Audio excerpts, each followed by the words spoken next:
జగిత్యాల జిల్లా Medpally municipal commissioner T Mohan municipal కార్యాలయంలో స్వచ్ఛత ర్యాంక్ ప్రజల అభిప్రాయాలను స్వచ్ఛత లింక్ ద్వారా తెలుసుకోవడానికి వార్డు ఆఫీసర్లకు మున్సిపల్ సిబ్బందికి తడి చెత్త, పొడి చెత్త, హానికరమైన చెత్త గురించి అవగాహన కలిగిస్తూ ప్రజలకు చెత్త వేరు చేసి మున్సిపల్ వాహనాలకు అందివ్వాలని తెలిపారు.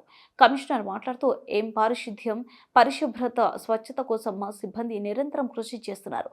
క్షేత్రస్థాయిలో ఏమైనా సమస్యలు ఉంటే ఎప్పటికప్పుడు పరిష్కరిస్తున్నాము. మున్సిపల్ ద్వారా మేము అందిస్తున్న సేవలపై ప్రజలు అభిప్రాయాన్ని తెలుసుకునేందుకు స్వచ్ఛ సర్వేక్షణ్ 2024 సర్వే ప్రారంభమైంది. ప్రజలందరూ మేడ్పల్లి మున్సిపాలిటీ చేసే పారిశుద్ధ్య పనులను ఫీడ్బ్యాక్ అనగా మీ మొబైల్ ఫోన్ నుండి QR కోడ్ ఉపయోగించి అభిప్రాయాలను తెలియజేయగలరు. మరియు ఈరోజు 19వ వార్డులో తడి చెత్త, పొడి చెత్త, హానికరమైన చెత్త గురించి ప్రజలకు అవగాహన చేయడం జరిగిందని తెలిపారు.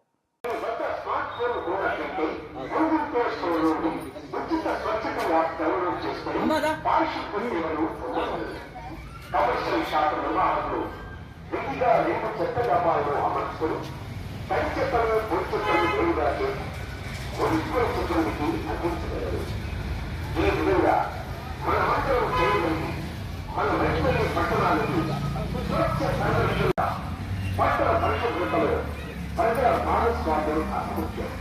కాబట్టి ప్రజలంతా ఈ స్వచ్ఛ సర్వేక్షణ పోటీకి సహకరించగలరని కోరుతున్నాం.